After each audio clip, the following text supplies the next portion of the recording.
जय हिंद. नमस्ते विद्यार्थी आणि प्राध्यापक मित्रांनो. मित्र अक्षय बळे एस-पी-पी एक्झाम अपडेट या यूट्यूब चॅनलमध्ये आपणा सर्वजणांचं स्वागत आहे.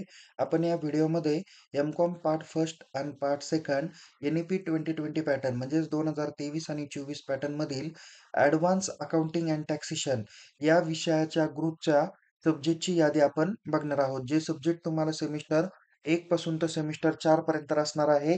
यामध्ये कोणकोणते सब्जेक्ट असतात, ते किती मार्कासाठी, किती क्रेडिटसाठी असतात आणि त्यांचं मीडियम काय आहे याबाबत आपण माहिती घेणार आहोत. त्यामुळं हा व्हिडिओ शेवटपर्यंत नक्की बघा आणि या व्हिडिओला तुम्ही लाईक आणि शेअर करायला विसरू नका. आणि जर तुम्हाला असेच नवीन-नवीन विषयाची माहिती मिळवायची असेल तर YouTube चॅनलला नक्की सबस्क्राईब करा. चला तर मग आपण बघूया ॲडव्हान्स अकाउंटिंग अँड टॅक्सेशन या विषयाची सब्जेक्टची यादी.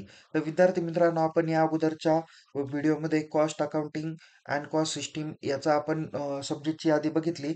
आता आपण advance cost accounting and taxation या विषयाच्या सब्जेक्टची यादी बघणार आहोत. ज्यामध्ये M Com part first semester first 2023 credit पॅटर्नला टोटल पहिल्या सेमिस्टरसाठी 8 सब्जेक्ट असतात. त्यापैकी पहिले 6 सब्जेक्ट हे कंपल्सरी असतात किंवा या विषयांची परीक्षा विद्यापीठ घेते. तर शेवटचे जे काही 2 सब्जेक्ट आहे म्हणजे ह्युमन राईट्स आणि सायबर सिक्युरिटी यांची परीक्षा ही कॉलेज लेव्हलला कंडक्ट केली जाते. ज्यामध्ये तुम्हाला इथे उजव्या साईडला क्रेडिट दाखवलेले आहे. ज्यामध्ये 4 क्रेडिट म्हणजे 100 मार्क आहे. तर 2 क्रेडिट म्हणजे 50 मार्क असतात. तर जिथे 1 क्रेडिट आहे तिथे 25 मार्क देण्यात आलेला आहे. ओके. तर पहिला जो काही सब्जेक्ट आहे कंपल्सरी तो म्हणजे मॅनेजमेंट अकाउंटिंग. तो 4 क्रेडिटला आहे. तर दुसरा सब्जेक्ट आहे इंडस्ट्रियल इकॉनॉमिक किंवा त्याला और बिझनेस स्टॅटिस्टिक्स आहे किंवा क्वांटिटेटिव्ह ॲप्लिकेशन आहे. या तिघांपैकी तुम्ही कोणताही एक विषय सिलेक्ट करू शकता. तिसरा सब्जेक्ट आहे personal income tax and tax planning, ज्यासाठी 4 क्रेडिट देण्यात आलेले आहे. चौथा सब्जेक्ट आहे डायरेक्ट टॅक्स. यासाठी तुम्हाला 2च क्रेडिट दिलेले आहे. त्यानंतर 5वा आहे ॲडव्हान्स अकाउंटिंग, 6वा आहे रिसर्च मेथोडॉलॉजी, तर 7वा आहे ह्युमन राईट्स आणि 8वा आहे इंट्रोडक्शन टू सायबर सिक्युरिटी. विद्यार्थी मित्रांनो, सायबर सिक्युरिटी हा जो काही सब्जेक्ट आहे, तर तो तुम्हाला सेमिस्टर फर्स्टसाठी 2 क्रेडिट आणि सेमिस्टर सेकंडसाठी 4 क्रेडिटला आहे. तुम्ही म्हणताल की तर तुम्ही एक सेमिस्टर 1लाच का दाखवला? तर विद्यापीठाच्या ॲज पर नियमानुसार हा सब्जेक्ट कोणत्याही एका सेमिस्टरला तो पूर्ण करायचा असतो. पण एक्झाम फॉर्ममध्ये किंवा हॉल तिकीटमध्ये तो तुम्हाला सेमिस्टर फर्स्टला 2 क्रेडिटला दाखवतात, सेमिस्टर सेकंडला 2 क्रेडिटला दाखवतात. बट रिझल्टमध्ये तो एकाच सेमिस्टरला दाखवला जातो आणि त्या ठिकाणी त्याला 4 क्रेडिट दाखवलेले आहे. तर ह्युमन राईट्स, सायबर सिक्युरिटी यांचे दोन्ही मिळून तुम्हाला पहिल्या वर्षासाठी पहिल्या सेमिस्टरला 5 क्रेडिट दिलेले आहे. तर सेमिस्टर सेकंडसाठी तुम्हाला 1 क्रेडिट असे मिळून टोटल 6 क्रेडिट तुमचे अर्न केले जातात एम-कॉम पार्ट फर्स्टमध्ये सेमिस्टर फर्स्ट आणि सेकंड मिळून. ओके. तर यामध्ये तुम्हाला फक्त इंडस्ट्रियल इकॉनॉमिक, रिसर्च मेथोडॉलॉजी हे 2 सब्जेक्ट मराठी आणि इंग्लिश लँग्वेजमध्ये अवेलेबल असतात. तुम्हाला ज्यातून परीक्षा द्यायची त्यातून तुम्ही देऊ शकता.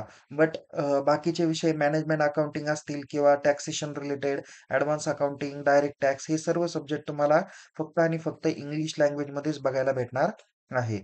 दुसऱ्या सेमिस्टरकडे वळूया. दुसऱ्या सेमिस्टरला पण तुम्हाला 2023 पॅटर्न आहे. ज्यामध्ये तुम्हाला टोटल 7 सब्जेक्ट असतात. त्यापैकी पहिल्या 5 सब्जेक्टची विद्यापीठ परीक्षा घेणार आहे. तर 6 आणि 7 ची जी काही परीक्षा आहे, तर ती कॉलेज लेव्हलला कंडक्ट केली जाते. पहिला सब्जेक्ट आहे फायनान्शियल एनालिसिस अँड कंट्रोल, यासाठी 4 क्रेडिट आहे. दुसरा सब्जेक्ट आहे स्ट्रॅटेजिक मॅनेजमेंट, त्यासाठी 4 क्रेडिट आहे.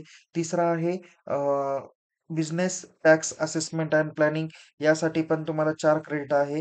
नंतर आहे इनडायरेक्ट टॅक्स, त्यासाठी तुम्हाला 2 क्रेडिट आहे. तर 5वा आहे स्पेशलाइज्ड एरियाज इन अकाउंटिंग, यासाठी पण तुम्हाला 4 क्रेडिट दिलेले आहे. तर on job training and field project या दोघांपैकी एक विषय तुम्हाला सिलेक्ट करायचा असतो आणि त्यानुसार तुम्हाला तिथे 4 क्रेडिट मिळणार आहे. दोन्हीच्या गाईडलाईन्स या आपण आपल्या YouTube चॅनलच्या व्हिडिओमध्ये दिलेल्या आहे. तुम्हाला जर माहिती घ्यायची असेल तर तुम्ही त्या ठिकाणातून ती माहिती घेऊ शकता. त्यानंतर ह्युमन राईट्स दाखवलेला आहे. तो देखील कॉलेज लेव्हललाच कंडक्ट केला जातो. त्यामुळं आपल्याला काही घाबरण्याचं कारण नाही. त्याची परीक्षा कॉलेज लेव्हललाच होईल, विद्यापीठ घेतली जाणार नाहीये. सेमिस्टर 3 म्हणजेच M Com part second semester 3 2024 credit पॅटर्नला कोणकोणते सब्जेक्ट असतात? तर जवळ-जवळ 7 सब्जेक्ट असतात. त्यापैकी पहिल्या 5 सब्जेक्टची विद्यापीठ परीक्षा घेते. शेवटचे 2 सब्जेक्ट हे कॉलेज लेव्हलला त्यांची परीक्षा होते. त्यामध्ये पहिला सब्जेक्ट आहे बिझनेस फायनान्स, दुसरा सब्जेक्ट आहे ऑडिटिंग अँड कॉर्पोरेट गव्हर्नन्स ह्या सर्व सब्जेक्टला 4-4 क्रेडिट आहे. ऑडिट ॲश्युरन्स स्टँडर्ड त्याला देखील 4 क्रेडिट आहे. तर इंटरनॅशनल टॅक्सेशनला 2 क्रेडिट, इन्फ्लेशन अकाउंटिंग आणि इन्व्हेस्टमेंट पोर्टफोलिओ मॅनेजमेंटला 4 क्रेडिट असे मिळून तुमचे या 5 विषयांची परीक्षा विद्यापीठ घेतं. तर 6वा नंबर हा तुम्हाला रिसर्च प्रोजेक्ट आहे, जो तुमच्या अकाउंटिंग अँड टॅक्सेशन रिलेटेड असणार आहे.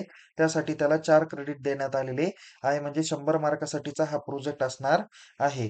त्यानंतर शेवटचा आहे स्किल डेव्हलपमेंट फर्स्ट. त्याला 2 क्रेडिट आहे, म्हणजे 50 मार्क या ठिकाणी देण्यात आलेले आहे. त्याची परीक्षा कॉलेज लेव्हलला घेतली जाते. सेमिस्टर 4th आपण तिकडे वळणार आहोत. सेमिस्टर 4thला तुम्हाला टोटल 6 सब्जेक्ट आहे. त्यातून विद्यापीठ फक्त पहिल्या 4 सब्जेक्टचीच परीक्षा घेतं. शेवटचे 2 सब्जेक्ट म्हणजे रिसर्च प्रोजेक्ट आणि स्किल डेव्हलपमेंट सेकंड यांची जी काही परीक्षा आहे ती कॉलेज लेव्हलला घेतली जाणार आहे. यातील पहिला सब्जेक्ट आहे सेमिस्टर 4साठी capital market and financial services यासाठी 4 क्रेडिट आहे. दुसरा आहे सस्टेनेबल डेव्हलपमेंट गोल्स यासाठी तुम्हाला इथे बघा 2 ऑप्शन आहे. एक आहे सस्टेनेबल डेव्हलपमेंट गोल्स आणि दुसरा आहे ऑपरेशनल रिसर्च. त्या दोघांपैकी एक विषय तुम्ही घेऊ शकता.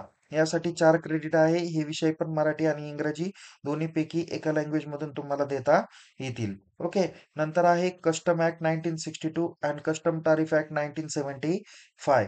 त्यानंतर आहे foreign trade policy F-T-P and environment than social and governance ज्याला ई-एस-जी ॲश्युरन्स असं म्हटलं जातं. यासाठी 4 क्रेडिट आहे. या ठिकाणी विद्यार्थी मित्रांनो 5वा जो काही सब्जेक्ट आहे त्याला रिसर्च प्रोजेक्ट म्हटला जातो.